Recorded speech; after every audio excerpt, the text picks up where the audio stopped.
How many of us gathered here tonight received an invitation from Buckingham Palace to attend the wedding of Prince William or Prince Harry? Anybody? Please raise your hands. Nobody got an invitation to go to London? Nobody? Nobody? I did. No, I didn't. No, I didn't. Okay. I wonder what it's like to receive a royal wedding invitation. The embossment of Her Majesty, the Queen, inviting you and I to attend the nuptial of their children, Prince William and Prince Harry, to their prospective spouses. We'll be on cloud nine. We buy the finest clothes, buy first-class tickets on British Airways, nonstop to London. Have a chauffeur pick us up, take us to the hotel, and eventually to the Cathedral of St. Paul. That's a pipe dream, but we saw it on TV. The royal wedding. And today we had a royal wedding itself.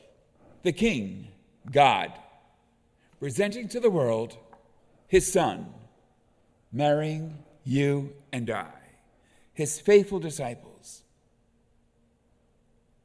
The kingdom of heaven, we hear that term over and over again. What is the kingdom of heaven? It's a wedding feast.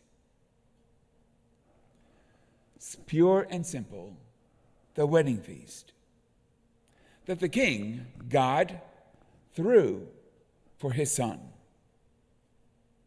And he invites everyone to come to this wedding feast and enjoy all that food and to enjoy all that drink. And the gospel writer makes it point clear that all are invited to attend this great wedding feast. The good and the bad alike. What are you saying, Father Jim? The good and the bad alike. And now we have to define who was the good, who was the bad. And that is up to God. And only God can judge our hearts. We can't judge one another. Only God. And today's description of that wedding feast is based on Jesus' knowledge, his intimate knowledge of sacred scripture, going back to the book of the prophet Isaiah. On this mountain, the Lord of hosts. And what is this mountain? Mount Zion, heaven, where God abides, where God spoke to humanity. And there is you and I, and people from all over our globe, North America, Latin America, South America, the Caribbean, Africa, Europe, Asia, the islands, all cultures, all languages, up on this mountain, partaking in this great feast.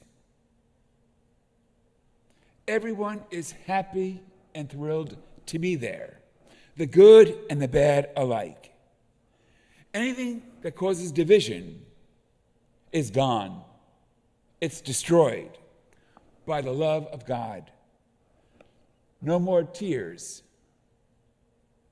No more divisions. No more separations. Only unity, peace, and joy. And we're really engrossed by this wonderful event.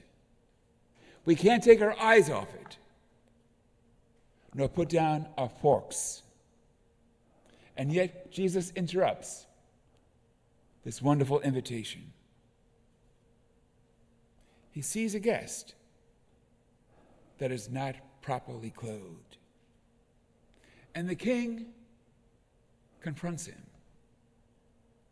I always wondered why, out of all these people, are they dressed the same? Or are they dressed differently in their own native attire? Why is this man so different from the others? And I'm still struggling with that answer. With all the research that I've done, contemporary scripture scholars say this man could have said something. He could have said, "Your Majesty, thank you for inviting me to this great feast. Thank you. But I'm sorry that I'm not wearing the right clothes. This is all I have. I am a poor man. I don't have enough funds to buy a suit or a garment that is proper to this invitation." He could have said, "I've been busy with my family. I'm a physician, and I'm working so hard to help all those suffering with this pandemic of the coronavirus. That's my excuse. I'm sorry." But the gospel writer tells us he was quiet. And that is significant. Quiet. Which means he doesn't care. He doesn't care.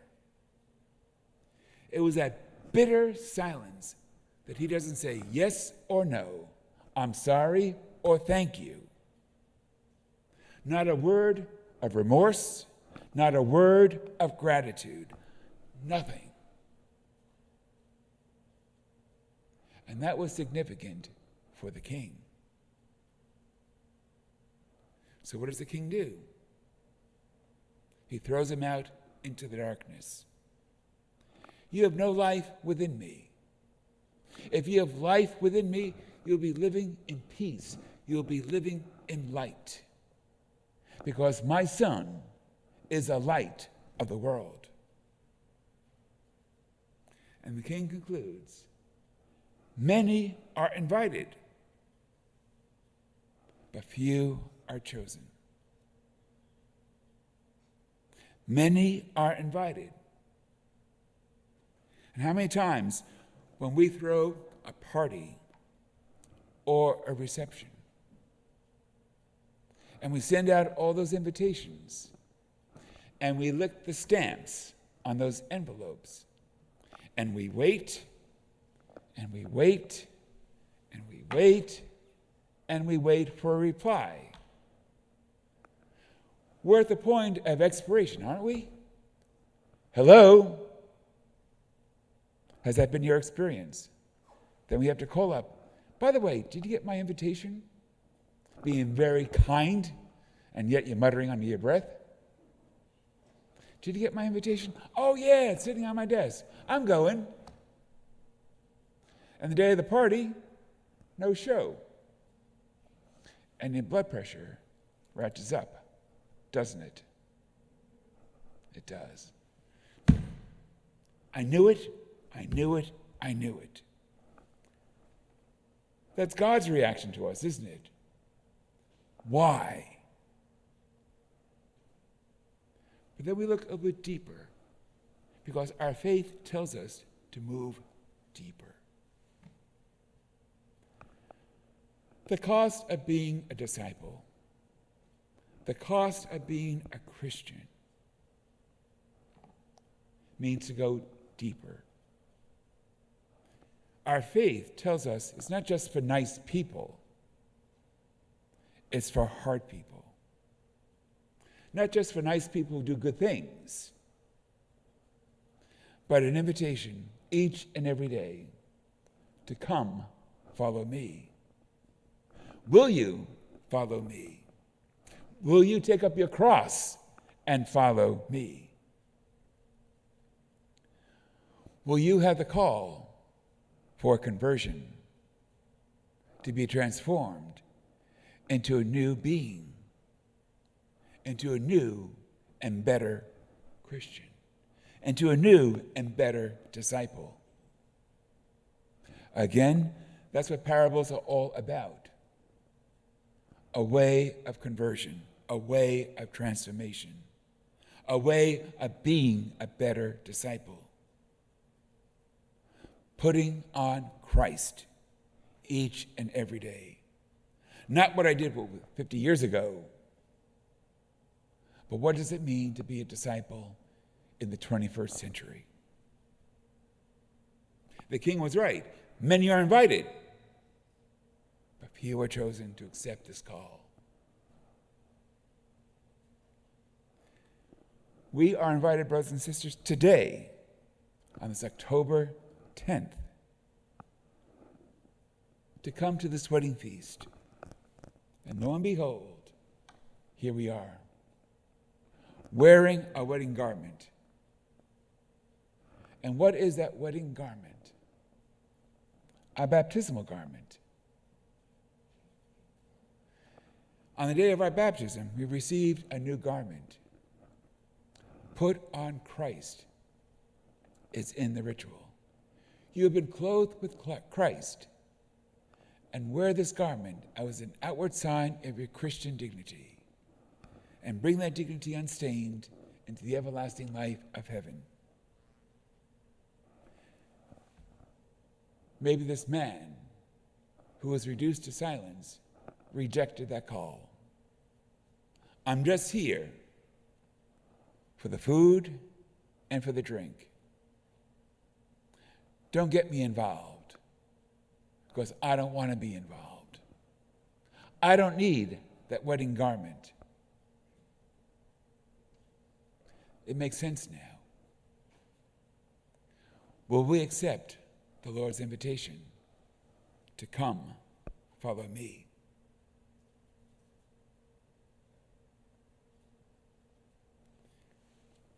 People have told me from time to time, do I really have to go to Mass? Do I really have to go to church? You know why? Mass is boring. It's the same old music. Nothing against Katie, of course.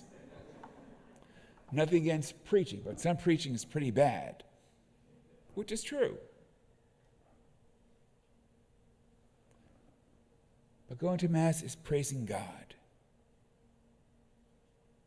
And we take that call of discipleship seriously, to be fed from week to week, sometimes day to day, to get us through what we're going through each and every day, of what we're going through as a people in this country,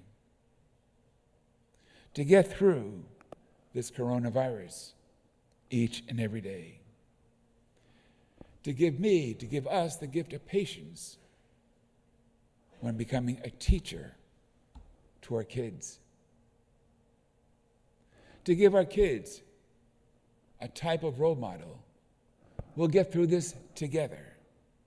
Give it your best shot as you sit before the computer, listening to a teacher, or doing a class assignment.